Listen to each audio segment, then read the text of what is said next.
Welcome to the Genevieve Kibumba channel. This time I'm talking about a wife at home. This dear wife at home is in many ways better than the working mother in that she has time for the family of which she's the keeper, and it is biblical. She welcomes her husband, plays with the children, has time to instruct them, she washes their clothes, she may have a house help, but she does the essential work herself. I know of a wife at home who never allowed a maid to serve her husband food. Whenever he returned, whether at 3 a.m. or at midnight, she would serve him food, and she was serving it hot. What a challenge. She would prepare water for him to bathe, and it was always warm. Of course, now modernity has brought in water heaters, but by then, she was doing it religiously. This wife at home is very good and commendable.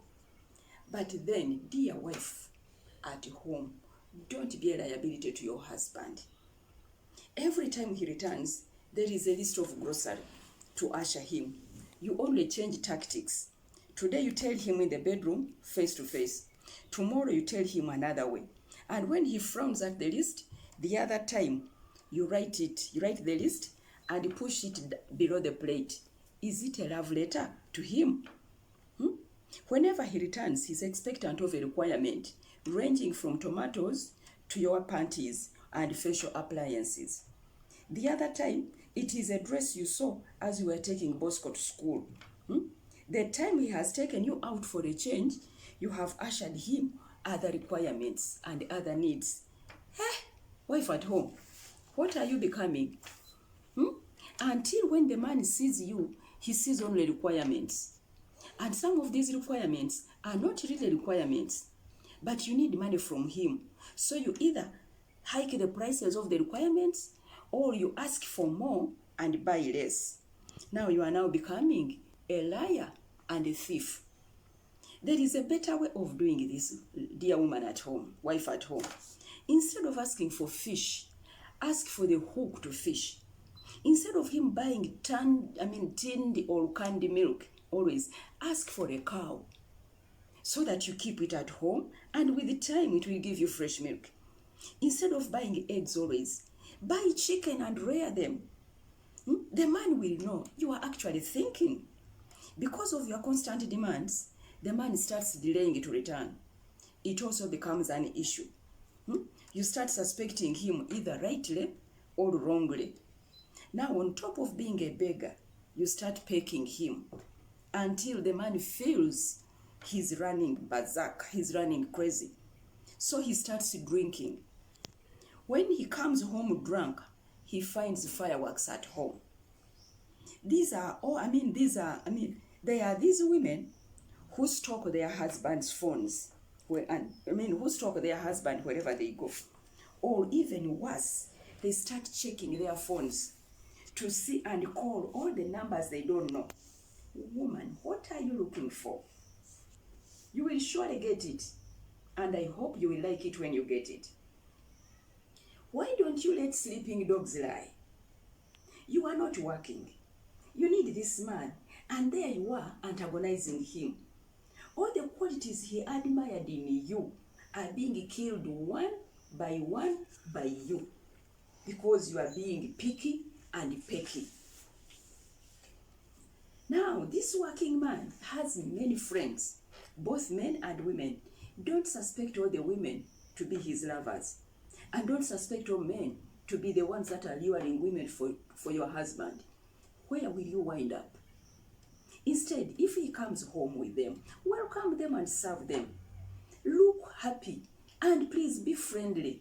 Even when you discover something is fishy, don't bring out your paws to scratch. Remain in your position. You are the wife at home. Remain in the home. Let the waters at home be calm. You don't need to talk about it at all even. Give him your best touch. Remember, you are competing with the unknown. Be yourself. Offer the best you can of yourself. With time, he will see no reason for the other one. But if you quarrel, you will call him out of the home to the other one. And don't lock the man out of his home, whether he has come late or he has come drunk. Definitely he will not stay on the veranda, and he may not sleep in the car. He will actually drive back. Now, if he doesn't return the following day and the following, whom will you blame? You drove him home because you locked him out. If you are a woman at home, please, that does not mean you should be in dirty clothes because you are very busy working. Don't spend the whole day with unkempt hair. For goodness sake, comb that hair and go to the salon. The salons are not only for working women. Even you, go to the salon and look smart for your husband. Apply something on the face. Don't let it be as white as snow because you are very busy working. All the sweat of the day, you still have it at sunset. No. Don't reserve all your clean clothes for Sunday or for Christmas. Be decent all the time. When your husband returns, please, as you welcome him, let him not smell your hug. And it is it is a mixture of the fish that you cooked for breakfast or lunch, you cooked for lunch, and the milk which you drank at breakfast, and then the smoke, because you have just smoked the chicken you are going to have for supper. Woman, what are you doing to yourself? Prepare for his coming an hour or two before. You know he's coming back. Just leave everything and prepare for his coming. Put yourself right. It is true, you ate fish for lunch, but must you smell like the fish you ate? Must you advertise the chicken you are going to have for supper by the smell of your body? No. And as you are offloading him of the thing he has brought, the hands are smelling of onions. My God, please bathe off all the strange smells and wash thoroughly. Put on your clean cloth. Please apply that thing they call a deodorant for a nice smell. Please, he's the one who bought that dress. Put it on. Let him see you smart in it. Remember, he has been seeing smart women the whole day. And as he was coming, he met some of them on the way. So be like one of them, or even better. Don't be that woman who is very smart on Sunday and very shabby the rest of the days. Be the same smart woman every time. Watch out. If your husband must give you a call before he brings in a visitor, let it not be for you to put yourself right. Let it be for other reasons. Some men call their wives so that they are not embarrassed by them. So if a visitor comes abruptly, don't shock them by your appearance. Please. Don't start telling them, sorry, let me first put myself right. You'll be having a seat. No. Be ready for visitors all the time. Because you are a wife at home, let your house be smart all the time. You are there to see to it. If you work in the garden or farm, let it not be an excuse for your house to be neglected.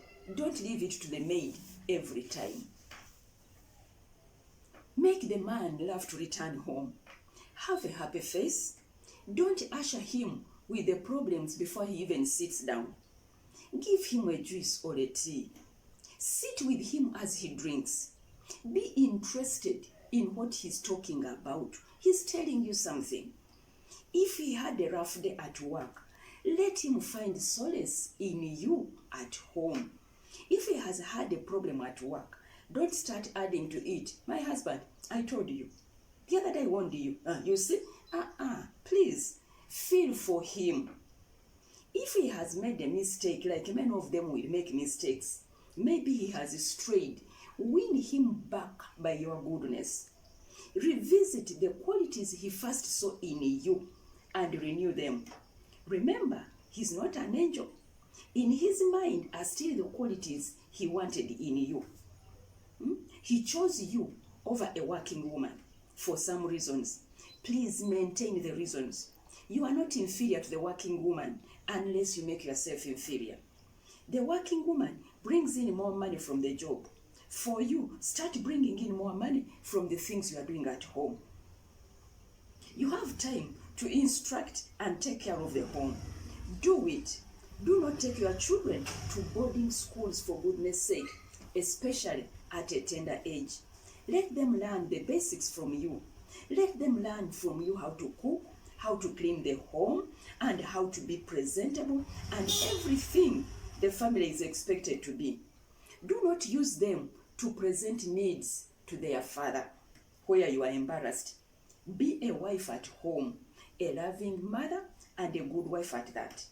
Don't let your husband regret why he did not get the working woman instead of you. I want to tell you one story. One husband asked his wife, "What are the qualities that you need in a man?" And this is what the wife did. She wrote all the qualities and she filled a whole paper, an A4 paper, and turned the other side and filled it. The man went through all the qualities. He read it, and at the end, he made a simple statement. He said, "There was one such a man, and he was crucified between two thieves." Before you want this and that from your marriage or from your husband, please, I want you to be this, that, this, and that. I'm not an apostle to the women. I'm just one of them. Please, mother at home, woman at home, let your home be presentable, and be presentable to your husband.